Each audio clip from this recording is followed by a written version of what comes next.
Hey guys, I'm Caitlin. This week we're going to go over Chapter 10, Organizational Alignment, Managing the Total Enterprise. I want to talk to you about strategy. So the book defines strategic positioning as selecting strategy or purpose that distinguishes the organization from its competitors. Typically there's two types of strategic positioning. It's either differentiation or low cost, which businesses will go after.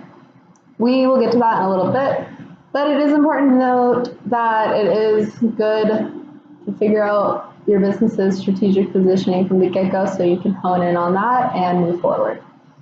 It's also good for your business to stay competitive within the market, so if you can position yourself, you can figure out your competitors as well. A competitive strategy is defined as selecting strategy or purpose that distinguishes the organization from its competitors.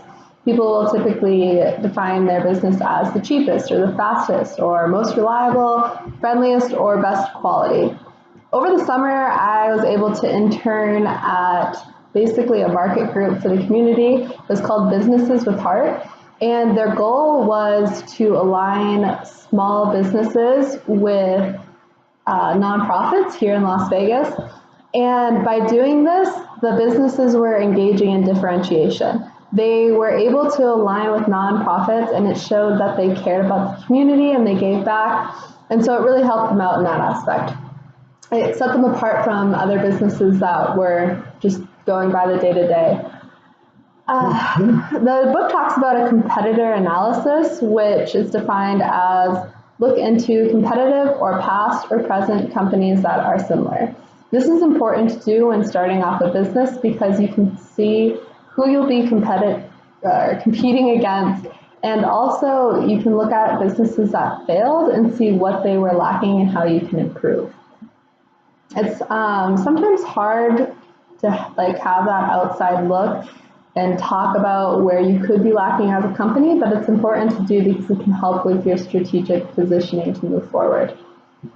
So there are two types of businesses that the book talks about, and that's one that focuses on low cost and one that focuses on differentiation, like we spoke about previous. An example that comes to mind for me is Walmart versus Tom's. Everyone knows Walmart is a low-cost super center where you can go and receive whatever goods you need.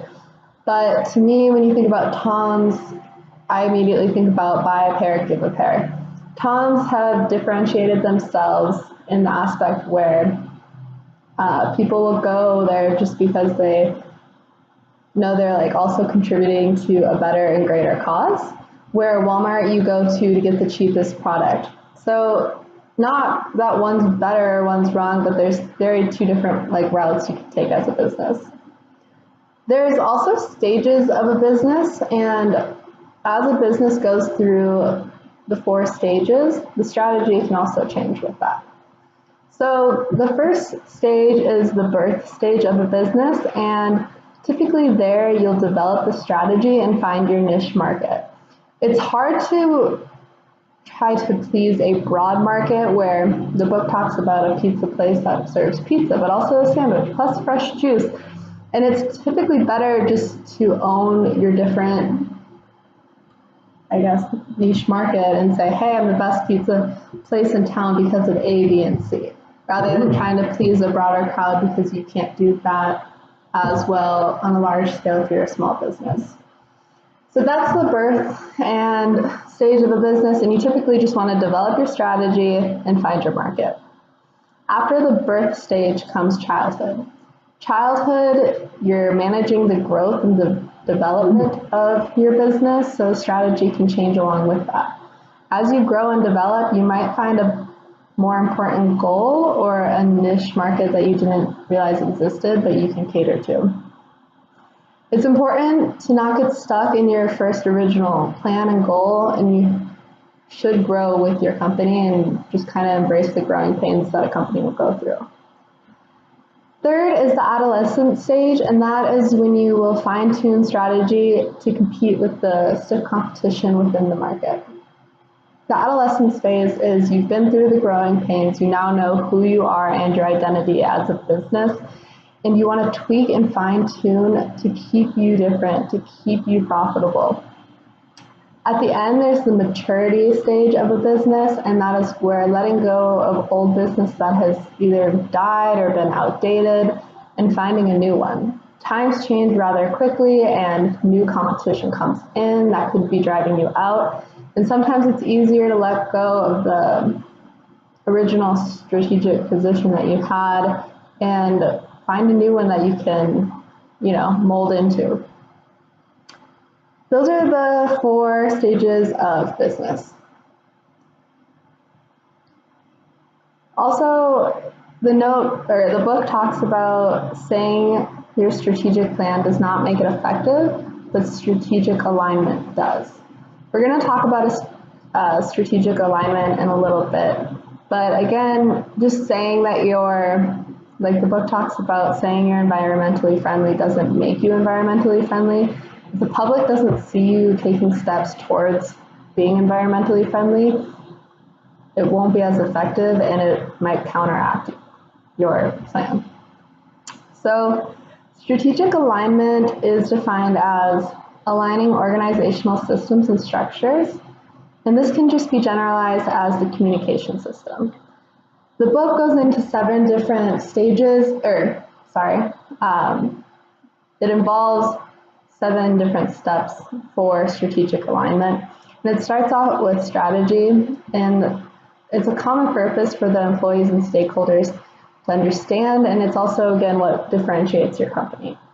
After that is the subordinate goals, and these are broad outcomes that everyone should get behind and should fully understand. It's almost more important than your mission statement.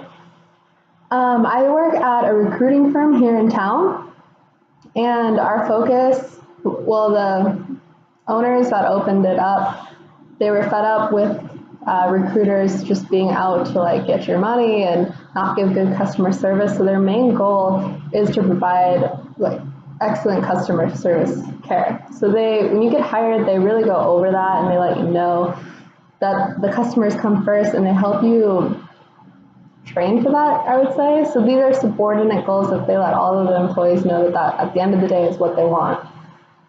After that is the structure, which is team-based or customer-first, are the 2 most common. So the structure of a company will either put their employees first or let their employees know that the customer's first. Those are typically the 2 most common. After that, they talk about the systems, which could be however your business runs, whether that be through phones or meetings or the computer. There's also formal or informal, and the customer connections should align with the same structure. Staffing, which is hire, that will align with the company strategy and overarching goals. I know here in town in Zappos, we hire for some of their employees, and they want someone that's going to align with their culture, because culture is really important. So when hiring for Zappos, they really want to make sure the people that they're hiring when staffing is going to be behind their unique management style and okay with the more relaxed and involved culture that they have. So you want to hire people that will align with your strategic goals. Also, skills. You want to hire people and you want to promote skills within the company that also align with your strategic goals. So like I said, I work at a recruiting firm where customer service is the #1 goal of all of the employees. So when hiring, they really want to hire people with strong interpersonal skills to communicate well with customers, make sure they're satisfied, and at the end of the day, make sure the employees are satisfied as well. At the end, they talk about style, which is the management style, and also the organizational culture. Again, if I work at a recruiting firm, it would be really odd for no one to really communicate and for it to be pretty independent. Because customer service is really important to us, that we all need to communicate. We need to know what's going on at all times and make it a fun environment so we enjoy our jobs, so customers can enjoy their interaction with us as well. So again, style really falls in alignment with strategic alignment.